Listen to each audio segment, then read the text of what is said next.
दोस्तों नमस्कार, मैं राम सूरत यादव। हमारे देश में चुनाव कितना निष्पक्ष हो रहा है, कितना निष्पक्ष नहीं हो रहा है, इसका अंदाजा इसी बात से लगाया जा सकता है कि इस समय चुनाव चल रहा है। लेकिन चुनाव के दौरान ही आज सुप्रीम कोर्ट में चुनाव आयोग को लेकर के, ईवीएम को लेकर के जिस तरीके से चुनाव आयोग ने 11 दिन बाद पहले चरण और दूसरे चरण का डाटा जारी किया, उसको लेकर के आज सुप्रीम कोर्ट में सुप्रीम कोर्ट के मुख्य न्यायाधीश DY चंद्रचूड़ की बेंच सुनवाई करेगी। तो आप समझ सकते हैं कहीं न कहीं चुनाव आयोग पे हमेशा आरोप लगता रहा कि चुनाव आयोग सत्ता पक्ष की हर तरफ से मदद करता रहता है। और यही कारण है कि आपने देखा कि इसी बीच चुनाव चल रहा है।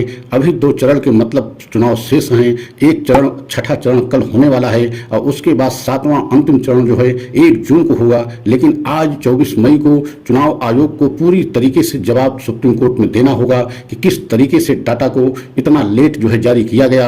11 दिन बाद डाटा जारी क्यों हुआ और 1 करोड़ 16 लाख वोट उसमें कैसे ज्यादा बढ़ गए। मतलब हर लोकसभा सीट पर 28,000 वोटर बढ़ गए। जिसको लेकर के सुप्रीम कोर्ट ने चुनाव आयोग को नोटिस जारी किया था और उस पर आज सुनवाई होगी। एक तरीके से DY चंद्रचूड़ की बेंच आज पूरी तरीके से चुनाव आयोग को कोर्ट रूम में बेपर्दा करेगा कि अगर कहीं गड़बड़ी चुनाव आयोग ने किया है तो आज उसके हर गड़बड़ी का हिसाब सुप्रीम कोर्ट लेगा। तो आप समझ सकते हैं कि चुनाव आयोग के ऊपर हमेशा आरोप लगता रहा है। आज हम इसी पर कुछ खुलासा, कुछ महत्वपूर्ण बिंदु आपको बताएंगे। लेकिन अगर आप हमारे चैनल पर बने हैं तो चैनल को पहली बार देख रहे हैं तो लाइक सब्सक्राइब कर लें, वीडियो को अंत तक जरूर देखें, तभी पूरा सच आपके समझ में आएगा कि क्या चुनाव आयोग कहीं न कहीं सत्ता पक्ष के मदद करता रहा या जिस तरीके से विपक्ष की पार्टियां, विपक्ष के बड़े बड़े नेता चुनाव आयोग पर हमेशा आरोप लगाते रहे। और आपने देखा भी है कई ऐसे महत्वपूर्ण बिंदु आपको देखने को मिले होंगे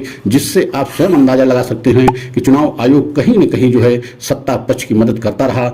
सबसे पहले तो आपको ये बताना बहुत जरूरी है कि आज जो सुप्रीम कोर्ट में सुनवाई होगी वह सुनवाई सिर्फ इस बात को लेकर के हो रही है क्योंकि पहले चरण का चुनाव 19 अप्रैल को हुआ था और दूसरे चरण का चुनाव 26 अप्रैल को हुआ था। मतलब दोनों चरण में वोटिंग हुई थी और 196 लोकसभा सीटों पर मतदान हुआ था। लेकिन इसका डाटा चुनाव आयोग 30 अप्रैल को जारी किया था। मतलब पहले चरण के चुनाव 19 अप्रैल के बाद और 30 अप्रैल को अगर डाटा जारी किया गया मतलब 11 दिन बाद। और ये पहली बार हमारे देश में हुआ कि चुनाव होने के बाद अधिकतम 48 घंटे के अंदर डाटा जारी कर दिया जाता है। लेकिन जो डाटा जारी भी किया गया चुनाव आयोग के द्वारा उसमें 5 से 7% वोटिंग बढ़ोतरी की गई और 1 करोड़ 16 लाख वोटर बढ़ गए। यहीं से सवाल पैदा होता है कि इतना वोटर कैसे बढ़ गए। मतलब 19 अप्रैल को चुनाव हुआ था उसमें 5 बजे तक या सुबह 6 बजे तक जो पूरी रिपोर्ट आई थी उससे 5 से 7% वोट कैसे बढ़ गई और 1 करोड़ 16 लाख वोटर कैसे बढ़ गए। मतलब हर लोकसभा सीट पर 28,000 वोटर अधिक बढ़ गए। तो आज उसी को लेकर के सुप्रीम कोर्ट ने चुनाव आयोग को नोटिस जारी किया था और आज पूरी तरीके से चुनाव आयोग को सुप्रीम कोर्ट में जवाब देना है और सुप्रीम कोर्ट को संतुष्ट करना है कि हमारे डाटा जारी करने में कोई हमारी ऐसी मंशा नहीं रही और न हमने ऐसा कुछ किया है जिससे ये लगे कि चुनाव में किसी तरीके से गड़बड़ी हुई है। लेकिन आज ये तय है कि अगर सुप्रीम कोर्ट चुनाव आयोग के जवाब से संतुष्ट नहीं हुआ तो कहीं न कहीं कोई बड़ा फैसला सुप्रीम कोर्ट ले सकता है। और सबसे हैरान करने वाली बात यह है किसी समय चुनाव चल रहा है, ऐसे में सुप्रीम कोर्ट कोई बड़ा फैसला लेता है या चुनाव आयोग के जवाब से संतुष्ट नहीं होता है तो इसका संदेश पूरे देश की जनता में एक तरीके से बहुत ही गलत जाएगा। क्योंकि देश की जनता ने भी चुनाव आयोग पर और ईवीएम को लेकर के बहुत सारे सवाल खड़े किए हैं। और आपने देखा है कि चुनाव से पहले देश के बहुत जाने माने संगठन यहां तक कि सुप्रीम कोर्ट के वकीलों ने भी ईवीएम को लेकर के बहुत सारे सवाल खड़े किए थे और पूछा था चुनाव आयोग से कि ऐसा बार बार क्यों होता है कि जब कहीं कोई मशीन ऐसी खराब पाई जाती है या जिसमें कई वोट डाली जाए वह सिर्फ बीजेपी को वोट क्यों जाती है, ऐसा बार बार क्यों होता है। मतलब बहुत सारे सवाल ईवीएम को लेकर के और चुनाव आयोग को लेकर के देश के विपक्ष की पार्टियां और विपक्ष के नेता ही नहीं खड़े किए बल्कि सामाजिक संगठन और देश की जनता के मन में भी ईवीएम को लेकर के, चुनाव को लेकर के, खासकर चुनाव आयोग के ऊपर संदेह की परिस्थिति आ गई है। इसीलिए आपको बताना यह बहुत जरूरी है कि ये और याचिका सुप्रीम कोर्ट में दाखिल किया है।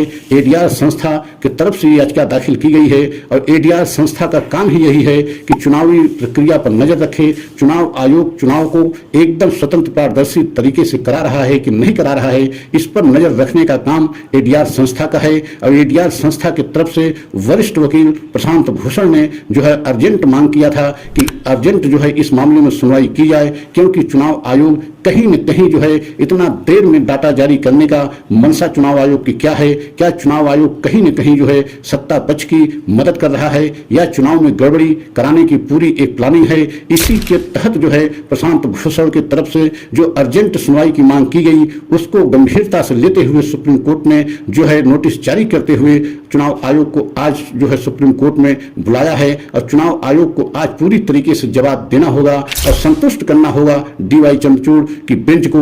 अन्यथा जो है कोई न कोई आज सुप्रीम कोर्ट बड़ा फैसला ले सकता है। तो आप समझ सकते हैं कि इस समय चुनाव आयोग की भी मुश्किलें बढ़ रही हैं और कहीं ऐसी परिस्थिति आई कि अगर पहले चरण और दूसरे चरण का चुनाव रद्द होता है, मतलब 196 सीटों पर दोबारा मतदान की स्थिति आती है, तो चुनाव आयोग के लिए ये बहुत बड़ा झटका माना जाएगा। और चुनाव आयोग पर जिस तरीके से देश की विपक्ष की पार्टियां, देश की जो है बड़े बड़े नेता हमेशा आरोप लगाते रहे, तो जनता के अंदर एक बहुत बड़ा जो है गलत और नकारात्मक संदेश जाएगा कि बताइए 140 करोड़ जनता के साथ चुनाव आयोग क्या खिलवाड़ कर रहा है। इस बात को लेकर के आज कोई न कोई सुप्रीम कोर्ट से बड़ा फैसला आएगा। अगर हमारा वीडियो अच्छा लगा हो तो लाइक सब्सक्राइब करें, कमेंट के द्वारा अपनी राय अवश्य दें। अगला वीडियो पुनः लेकर के आएंगे। जय हिंद, जय भारत।